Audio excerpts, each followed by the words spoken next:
Bismillahirrahmanirrahim. Alhamdulillahirabbil alamin. Wassalatu wassalamu ala nabiyyina Muhammadin khatamil anbiya'i wal mursalin wa ala alihi wa ashabihi wa man tabi'ahum bi ihsanin ila yaumil amma ba'du. Alhamdulillah pagi ini kita bermajelis melanjutkan pembahasan dari Al-Wajiz fil Adab Syar'iyyah, dan sekarang kita masih membahas adab seputar shaum. Adab seputar siam, seputar puasa. Sudah berlalu tiga pembahasan terkait shaum, yaitu pertama memperbanyak ibadah, kedua memperbanyak membaca Al-Quran, yang ketiga disunahkan untuk qiyamul lail, salat malam. Kemudian yang keempat,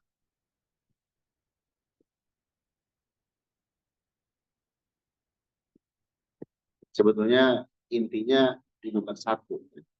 Intinya di sini, di memperbanyak ibadah dengan jenis-jenis.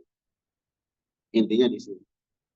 Nah, ke bawahnya itu rincian dari ibadah apa saja yang dilakukan. Baca Quran, salat malam. Jadi intinya di Ramadan itu perbanyak ibadah dengan berbagai macam jenis. Yang keempat, yustahabbu, dianjurkan fi Ramadan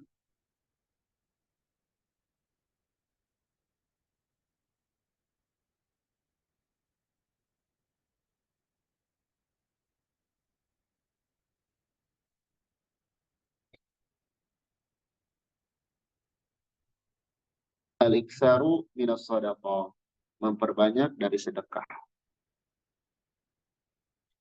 Rajin sedekah.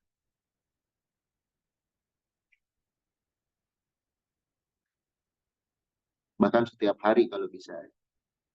Baik di bulan Ramadan maupun selain Ramadan.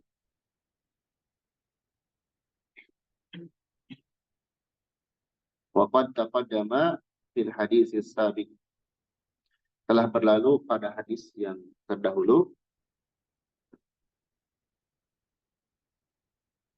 karena Rasulullah sallallahu alaihi wasallam adalah Rasul sallallahu alaihi wasallam ajwadan nas, manusia paling dermawan sallallahu alaihi wasallam, paling baik. Wa kana ajwadu ma yakunu fi Ramadan, dan beliau lebih baik lagi ketika berada di bulan Ramadan.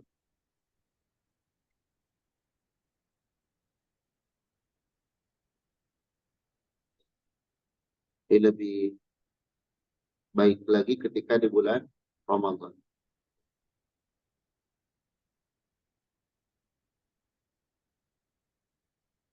Hanya saja terkadang kebanyakan orang itu terkait sedekah ini ya,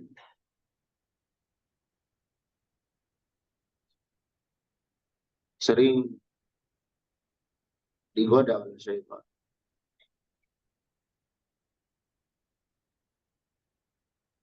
Orang yang kaya ditakut-takuti miskin. Kata Allah seperti itu ya. Syaitanu ya'idukumul faqra. Setan itu menakut-nakuti dengan kefakiran. Jadi orang kaya ditakut-takuti oleh syaitan, kamu jangan sedekah, jadi miskin. Orang miskin yang mau sedekah disepelekan. Kamu sedekah sedikit, malu. Padahal Yang namanya sedekah, sedikit atau banyak, itu bermanfaat. Nabi Shallallahu Alaihi Wasallam mencontohkan atau memberikan arahan sedekah satu butir kurma saja bisa menyelamatkan dari api neraka, apalagi lebih dari itu. Artinya, bagi orang kaya, ingat hadis Nabi Shallallahu Alaihi Wasallam, harta tidak akan berkurang dengan sebab sedekah. Dan bagi orang yang sederhana, yang infak sedekahnya hanya sedikit, jangan dianggap sepele. Ya, karena di sisi Allah akan dikembangkan sedekahnya. Baik. Jadi Nabi Shallallahu Alaihi Wasallam di bulan Ramadan itu lebih dermawan lagi. Kalau bisa kita setiap hari ada sesuatu yang kita sedekahkan, baik berupa harta atau makanan, berbagi kepada teman, walaupun sederhana.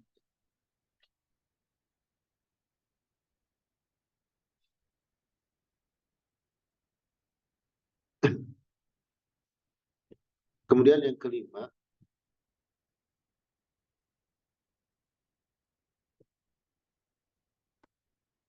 yusannu al-i'tikafu. Dianjurkan untuk itu. Dianjurkan untuk i'tikaf.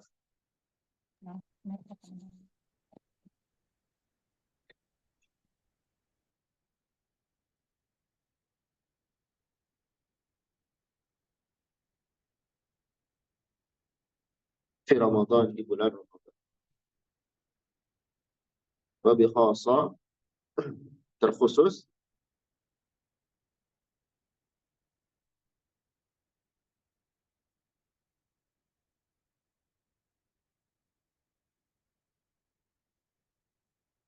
fil ashril akhirat min Ramadan, di 10 hari terakhir pada bulan Ramadan.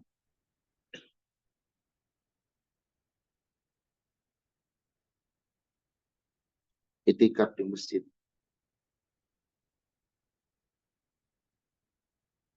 Wasunnatu, dan yang sunnah, i'tikafuha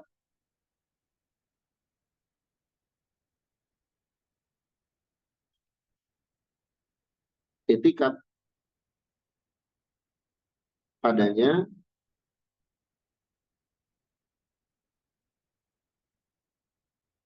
ini kayaknya kulluh, seluruhnya.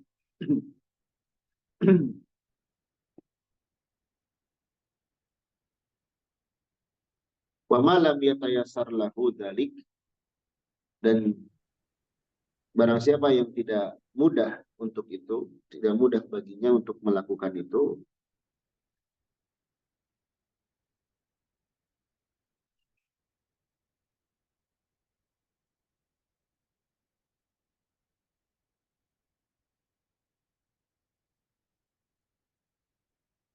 falya'takif ma tayassara minha.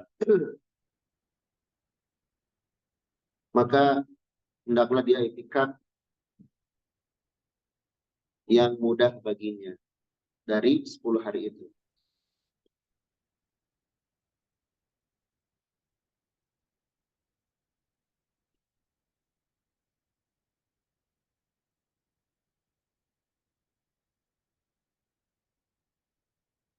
Bisa juga kulihat, maksudnya pada seluruh 10 hari terakhir itu. Kalau kita baca kulihat 10 hari terakhir itu.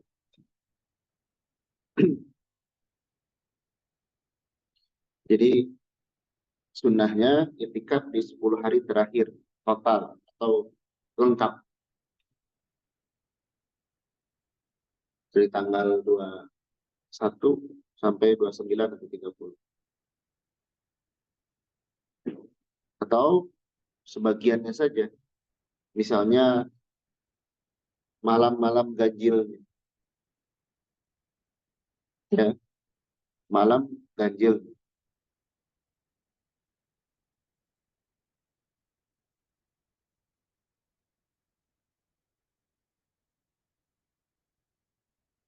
Fa'an ummil mu'minin Aisyah radhiyallahu anha zaujin Nabi sallallahu alaihi wasallam, dari ibunda kita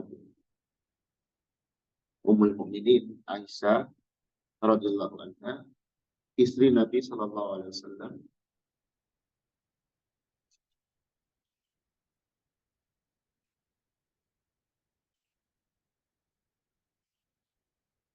bahwasanya Nabi sallallahu alaihi wasallam kana ya'takiful ashral awakhir min Ramadan.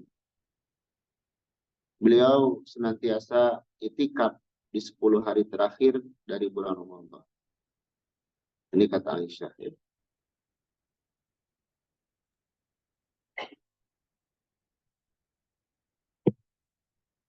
Hatta tawaffahullahu,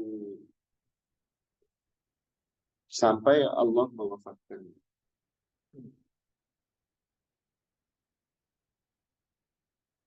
Summa takafa azwajuhu min ba'di. Kemudian istri-istri beliau juga itikaf setelah beliau wafat.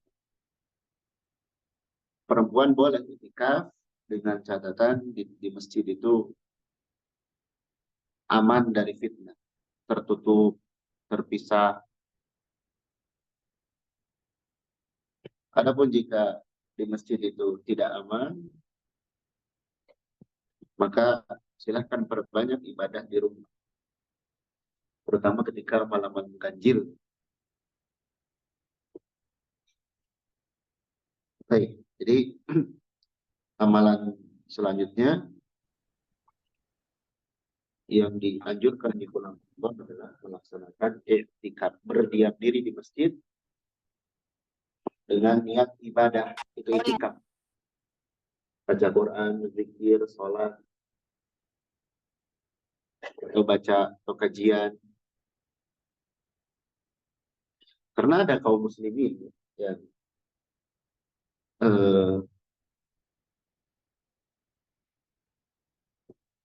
belum paham apa itu i'tikaf. Jadi disangkanya diam di masjid belum terbayang kegiatannya apa saja. Dan boleh juga kita sesekali istirahat. Baik. Kemudian yang keenam, istahabu adaul umrati fi Ramadan. Dianjurkan melaksanakan umrah pada bulan Ramadan. Dianjurkan melaksanakan umrah pada bulan Ramadan.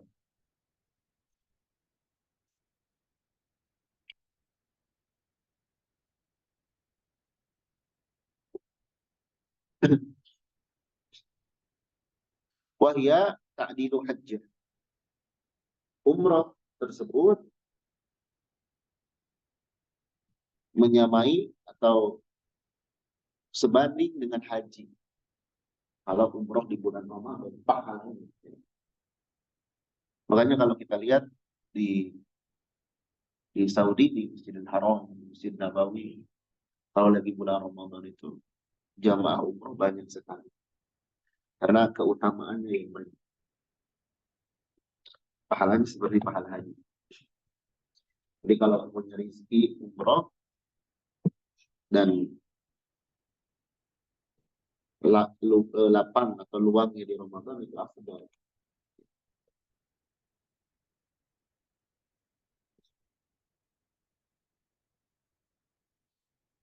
Jadi pahalanya sebanding dengan haji. Au hajjatan ma'an Nabi sallallahu alaihi wasallam. Ya. Atau sebanding dengan haji bersama Nabi sallallahu alaihi wasallam. Seolah ibadah haji bareng Nabi. Padahal Nabi sudah wafat. Ini menunjukkan keutamaannya.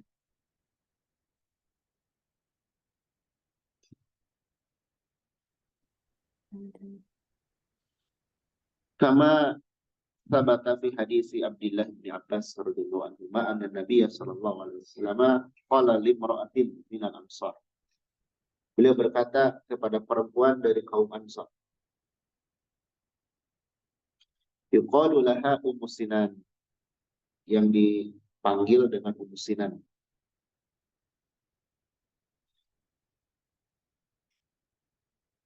Jadi Nabi berkata kepada perempuan Ansor, "Idza jaa Ramadan, jika telah datang bulan Ramadan, fa'tamiri, maka laksanakanlah umroh." Maka umroh.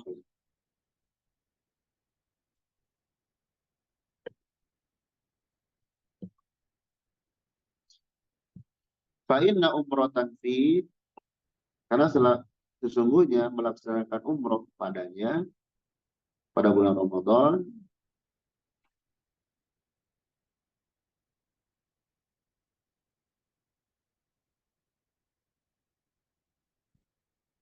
ta'dilu hajjah, sebanding dengan ibadah haji. Muttafaqun alaih.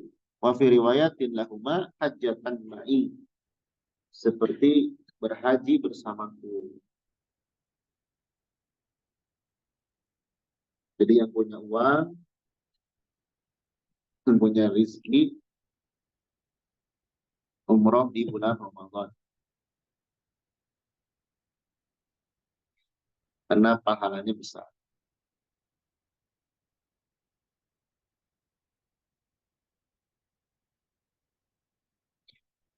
Kemudian yang ketujuh,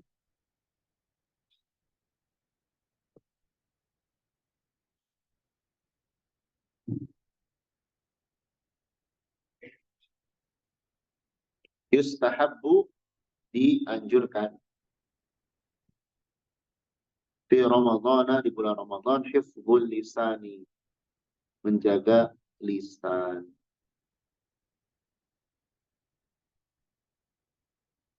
Jadi yang ditahan itu bukan makan dan minum saja, tapi lisan, ucapan.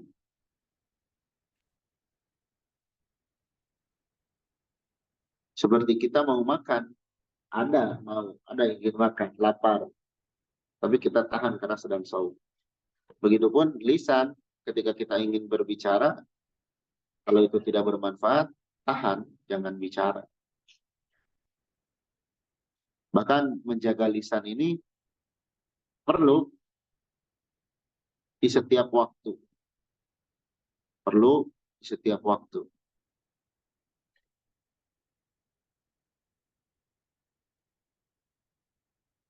Menjaga lisan dari apa? An kasratil kalam, dari banyak bicara.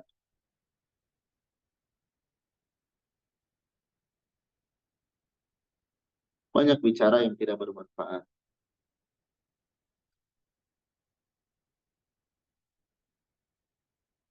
Ya, makanya tidak mengapa ketika Ramadan itu kita berusaha jadi beda dengan hari-hari biasa. Tidak banyak ngomong, tidak banyak ngerumpi, kumpul, dan sebagainya.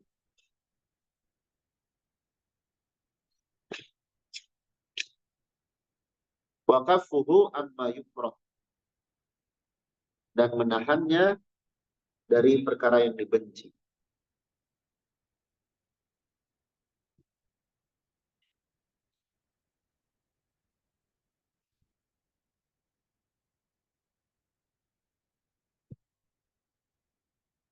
Iya.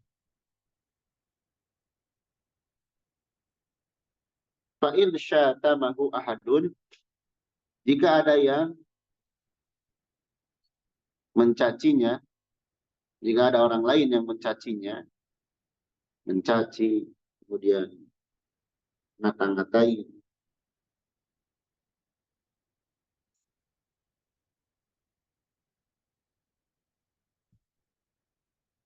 fayusannu, maka disunahkan, an yaqula lahu jahran,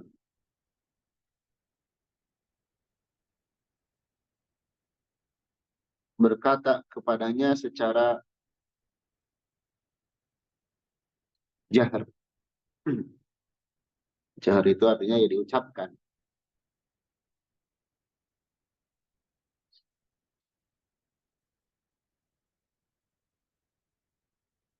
Inni shaimun, sungguhnya aku sedang saum.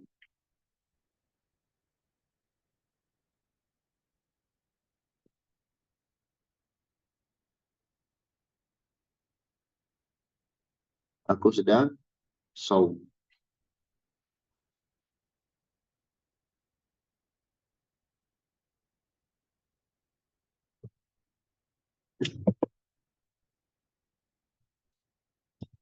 Di hadis Abi Hurairah radhiyallahu an, qala Rasulullah sallallahu alaihi wasallam, "Idza kana yaumu siyami ahadikum," jika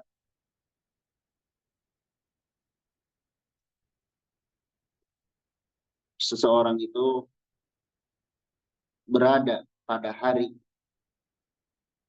yang dia saum,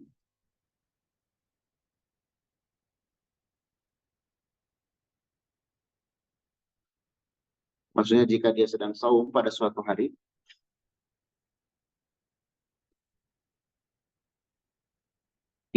fala yarfuthu yauma idzin, maka janganlah dia rofat, berkata yang jorok pada hari itu.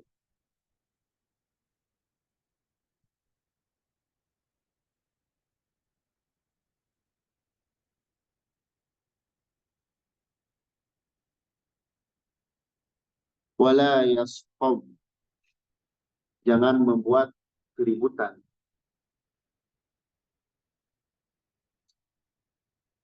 baik dengan ucapan maupun dengan yang lain, seperti petasan misalnya, dan lain sebagainya.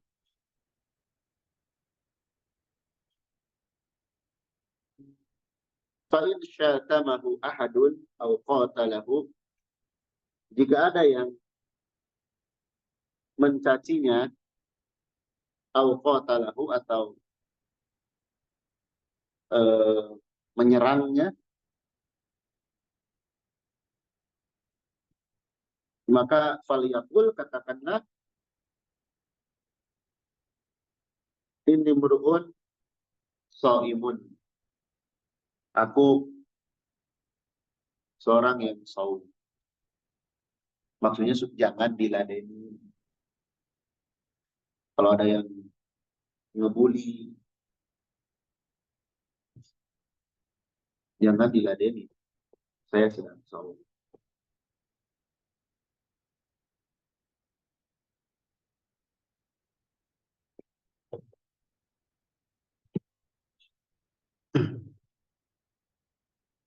Baik.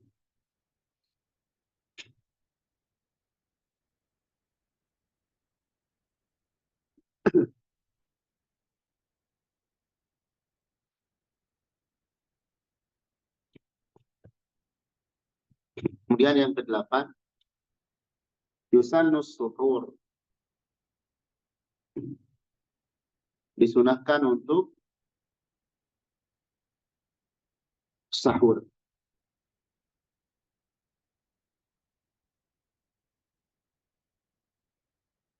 Nah, walaupun dengan minum seteguk minuman.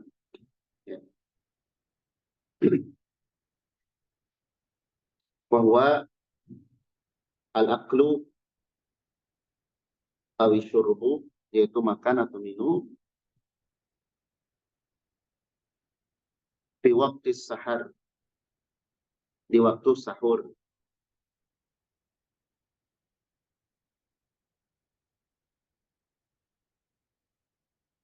setengah jam sebelum sebelum subuh.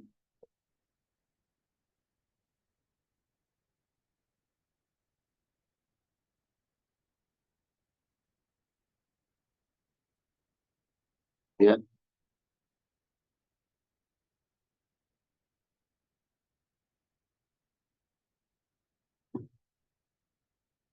Biniyati saum, dengan niat untuk saum.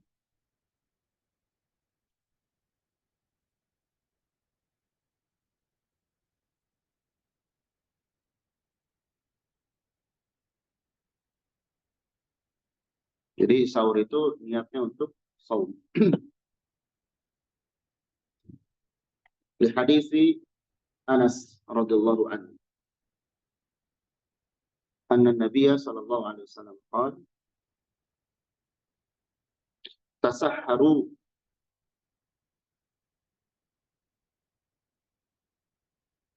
sahurlah kalian, fa inna fis sahur, karena di dalam sahur itu barokah, terdapat keberkahan.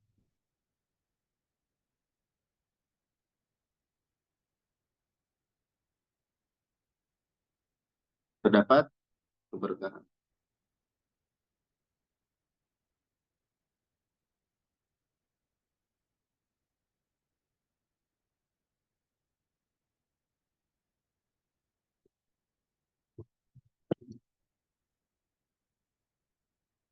Jadi jangan, oh ada, saya mah kuat, sahurnya sebelum tidur. Itu bukan sahur namanya. Itu makan malam. Yang namanya sahur itu di waktu sahur.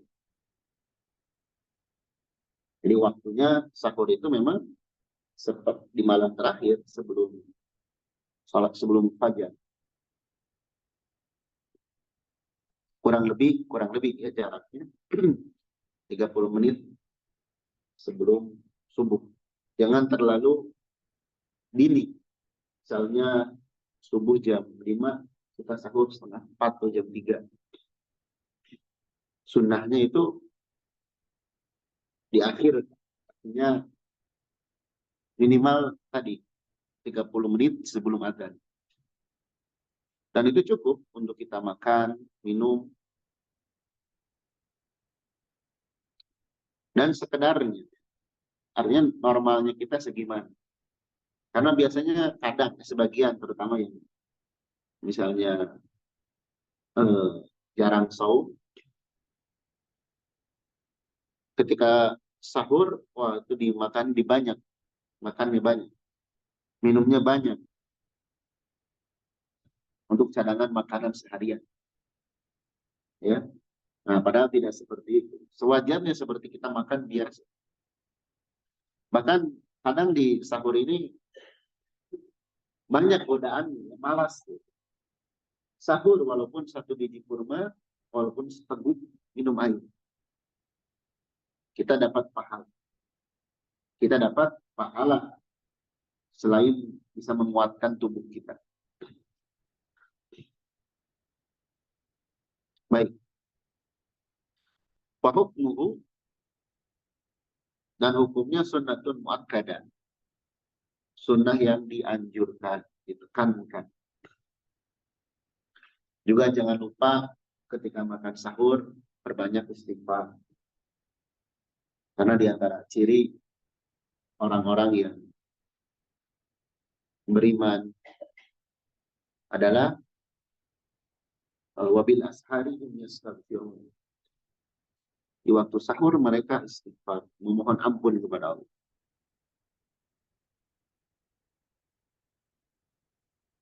Minimal ada terucap kita astagfirullah, meminta ampun kepada Allah. Jadi hukumnya sunnah muakkad. Kenapa? Likasratin nusus allati tahussu alaih. Karena banyaknya dalil, nas,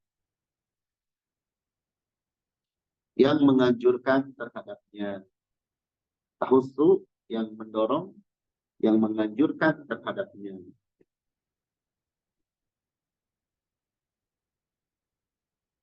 Ma'a ma fihi minal mukhalafati li ahli kitab.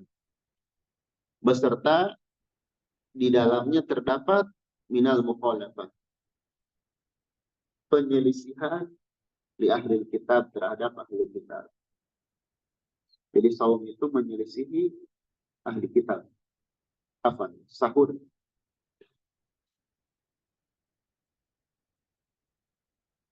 Fa'inahum, karena sesungguhnya mereka ahli kitab, laisa fi siyamihim suhur.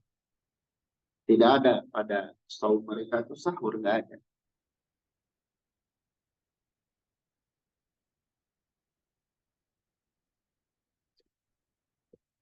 Fa'an Amr bin As radhiyallahu an, anna Rasulullah sallallahu alaihi wasallam qala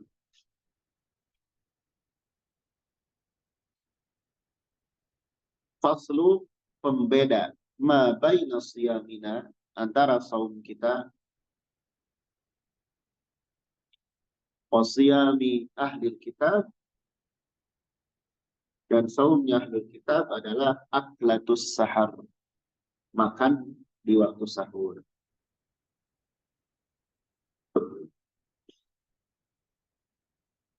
Nabi itu senang menyelisihi orang-orang non-Islam, beda dengan orang Islam. Jangan sebaliknya, malah kita menyerupai orang-orang non-Islam. Justru harus berbeda. Dalam hal apa? Termasuk dalam hal-hal sederhana, dalam pakaian, gaya hidup.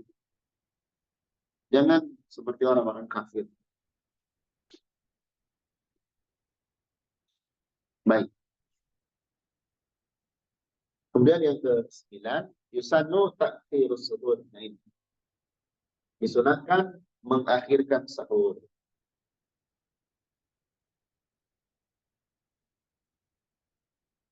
Tadi batasnya kurang lebih setengah jam sebelum azan subuh. Wa ta'jilul futur, dan menyegerakan buka. Artinya jika sudah azan, kalau kita patokannya, segera buka dengan kurma, dengan air. Takjil. Takjil itu sebagian orang diartikan makanan. Ini takjil. Di Indonesia takjil itu identik dengan kolak. Ini takjil. Takjil itu menyegerakan.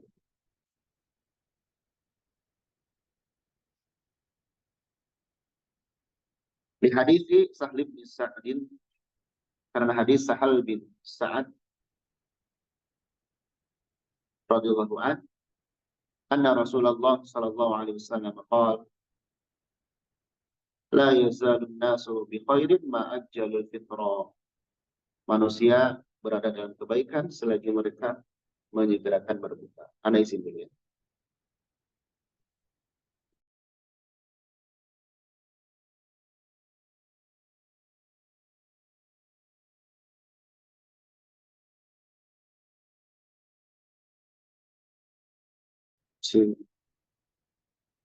Kita lanjutkan ya. Tadi nomor 9, disunahkan mengakhirkan sahur dan menyegerakan berbuka. Ini nampaknya sepele, tapi kadang susah diamal. Kadang teori-teori di dalam agama yang mudah, ya, tapi praktiknya itu sulit. Istiqomah di atas itu sulit. Kata Nabi Shallallahu Alaihi Wasallam, manusia itu senantiasa berada dalam kebaikan selagi mereka menyegerakan berbuka. Artinya termasuk sunnah dan mendapatkan pahala.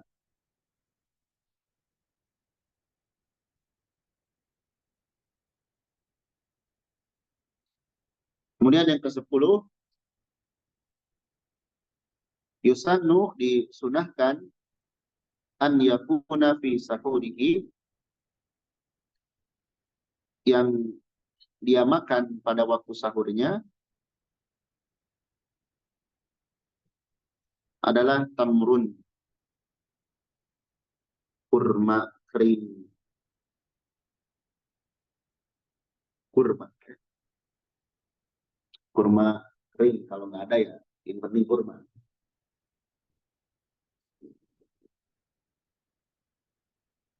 Atau ada kurma yang kita makan. Kita makan nasi biasa misalnya, makan nasi dan selainnya, minimal ada kurma yang kita makan walaupun berapa biji untuk mendapatkan pahala sunnah. Ya, jadi walaupun ada makanan nasi, lauk dan sebagainya, minimal ada kurma yang kita makan untuk mendapatkan pahala sunnah. فعن أبي هريرة رضي الله عنه أن النبي صلى الله عليه وسلم قال نعم سحور المؤمن التمر, sebaik-baik makanan sahurnya seorang mukmin adalah kurma. Ya, kurma. Dan diakui oleh banyak orang yang merasakan sahur itu kurma saja. Tapi jangan sedikit, misalkan belasan biji kurma, kemudian air, maka di siang hari atau di siang hari ketika dia saum terasa beda dengan kalau dia sahur bukan dengan kurma. Ada perbedaan. Nanti bisa coba sih. Misalnya tadi makan kurma saja. Tapi kalau memang punya kendala di pencernaan, ya jangan memaksakan. Artinya tetap makan nasi.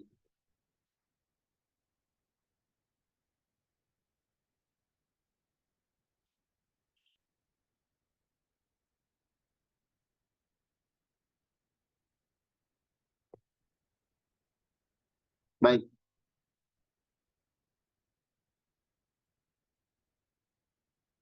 Kemudian di sini rawahu Abu Daud wa sahahu Ibnu Hibban. Yang ke-11, yusanul iftar, disunahkan untuk iftar, berbuka,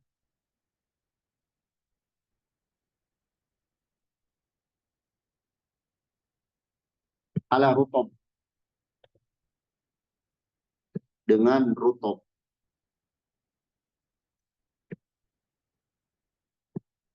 Ya, kurma yang basah, yang matang.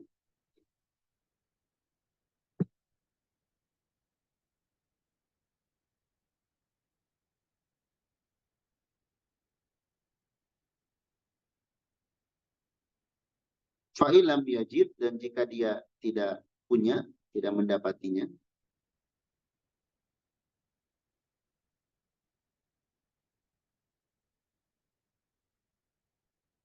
fala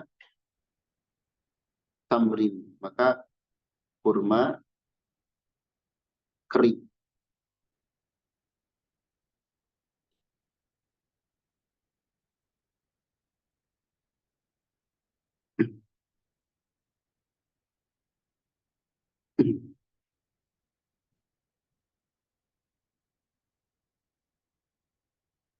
Fa'ilam yajid, dan jika tidak ada, dia tidak menemukannya,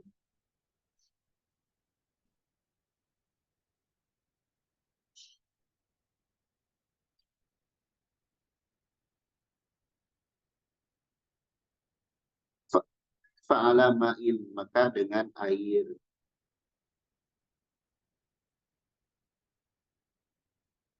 Maka dengan air. Jadi kalau ada di hadapan kita kurma, air, maka dahulukan kurma.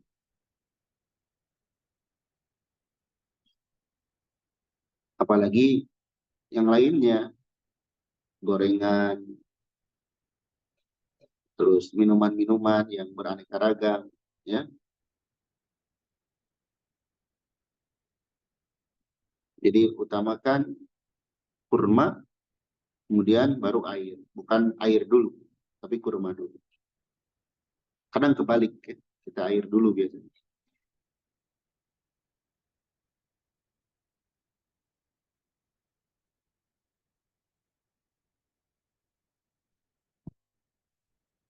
Fa'an Anas ibni Malik radhiyallahu an, dari Anas bin Malik radhiyallahu an, qala kana Nabi sallallahu alaihi wasallam, adalah Nabi sallallahu alaihi wasallam yuftiru ala rutabat, berbuka dengan beberapa kurma basah, qabla an yusalliya, sebelum beliau salat.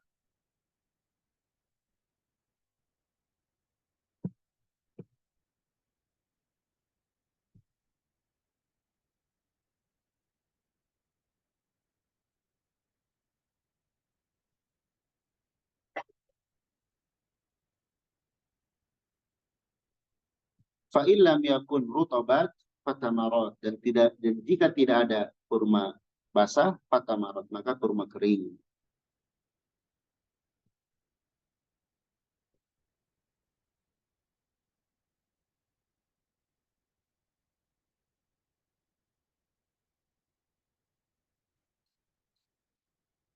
Fa illam takun tamarat, dan jika tidak ada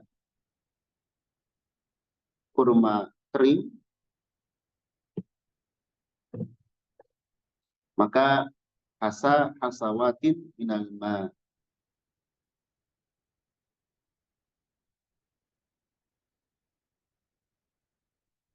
beliau meneguk beberapa teguk dari air.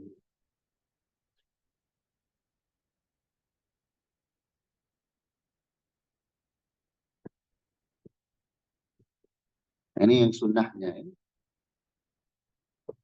Jadi beliau meneguk beberapa tegukan air. Meminum air maksudnya. Nah urutannya gitu ya. Urutannya kurma basah, jika tidak ada kurma kering, jika tidak ada maka dengan air. Airnya air yang sehat ya. Jangan pas iftar langsung dengan Coca-Cola. Itu bahaya.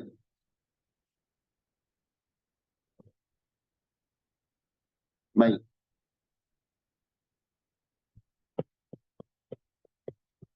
Kemudian yang ke-12, yusannu qauluhu, dianjurkan mengucapkan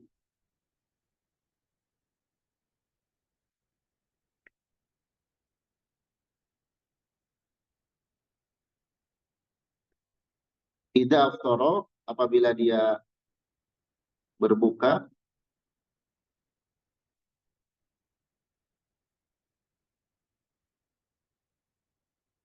dhahaba dhama, telah hilang dahaga,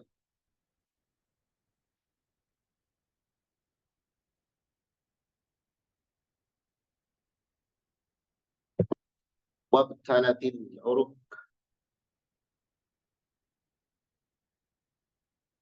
telah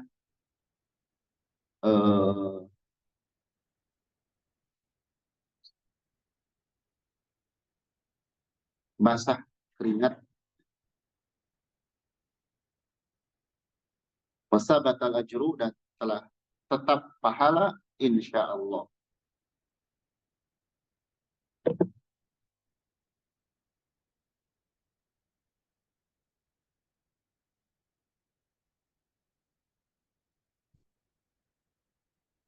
Tapi di masyarakat lebih familiarnya alun malakasum.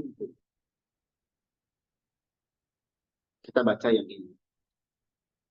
Atau secara umum ketika iftar itu perbanyak doa. Karena di antara maqam mustajab adalah ketika berbuka. Perbanyak doa apapun. Kadang lupa gitu. Fokus dengan apa namanya? Makanan.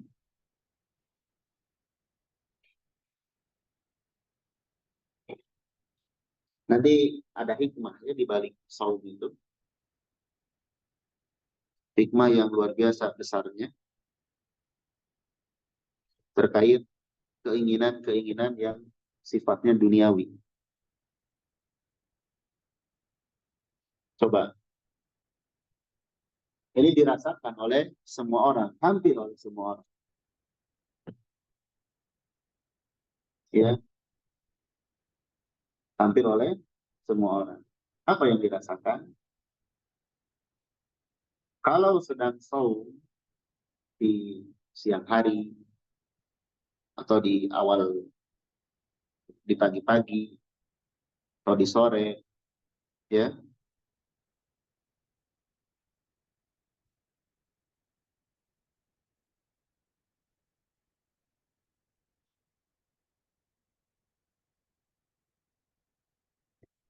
selalu terbayang segala sesuatu itu enak,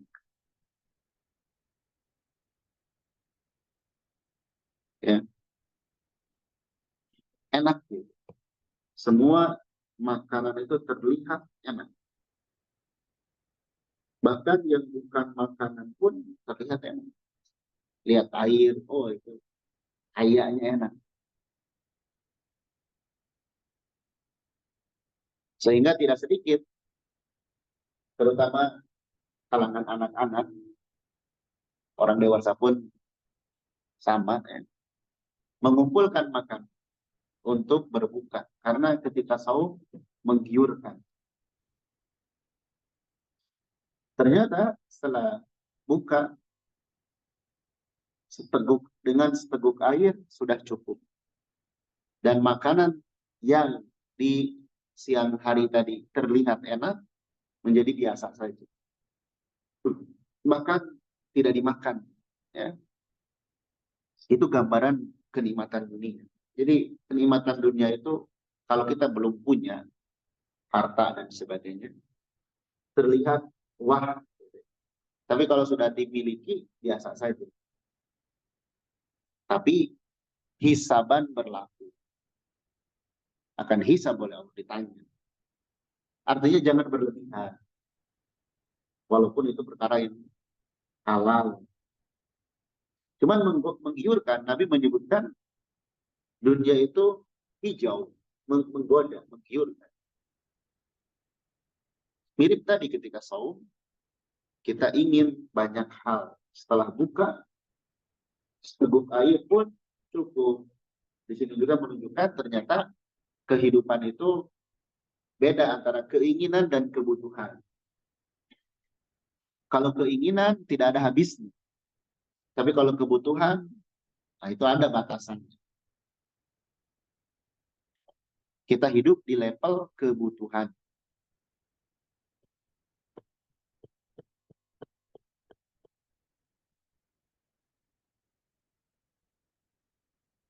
Baik.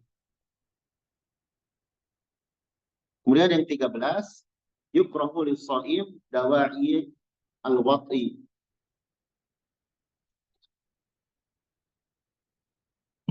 Dimakruhkan untuk saum dawa'i al-wat'i.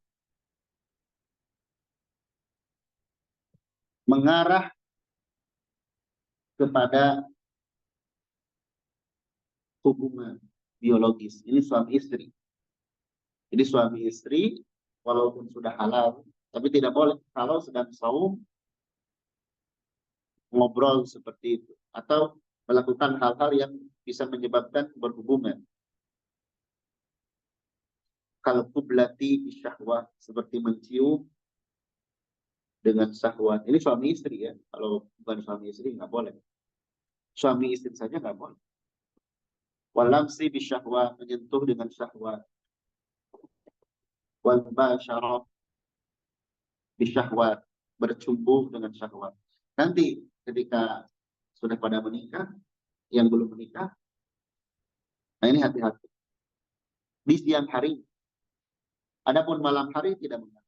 Dan biasanya kadang yang sudah menikah diuji dengan hal-hal tersebut ketika saum. Idza kana la yamliku nafsahu, jika dia tidak bisa menguasai dirinya.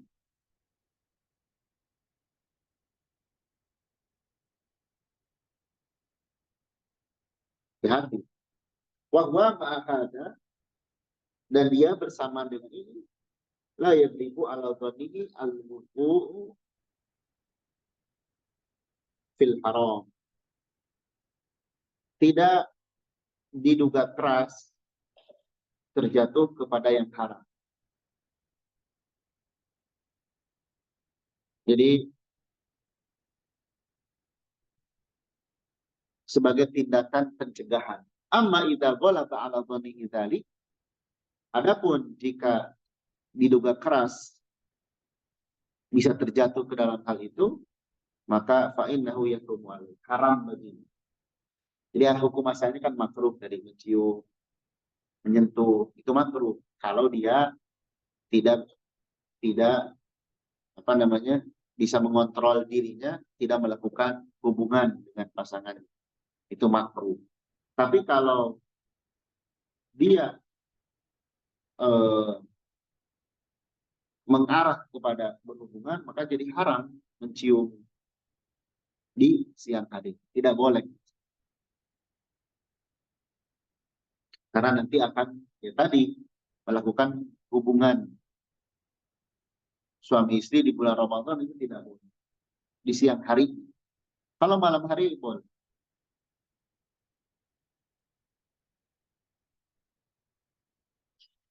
Yukrahu, dimakruhkan lis-shaim, bagi yang shaum, al-mubalaghah, berlebihan fil istinsyaq, di dalam istinsyaq.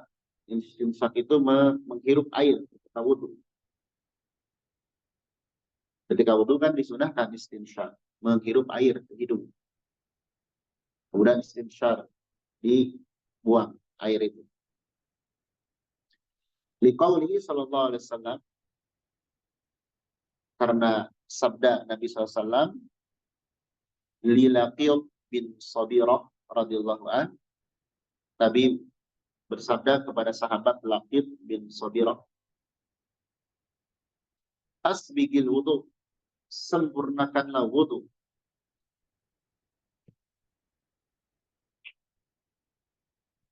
wa khallil bainal asabi,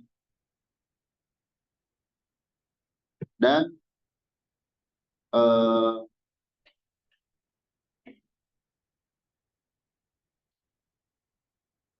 sela-sela, membasuh sela-sela bainal asabi, antara jari jemari.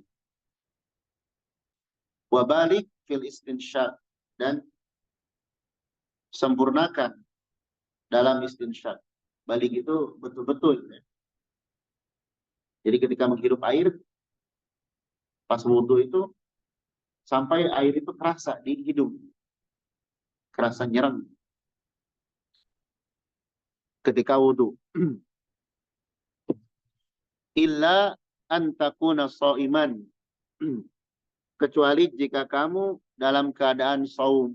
Maksudnya kalau keadaan shaum tidak berlebihan dalam istinsyaq, biasa saja, khawatir air terhirup dan masuk ke mulut melalui hidung.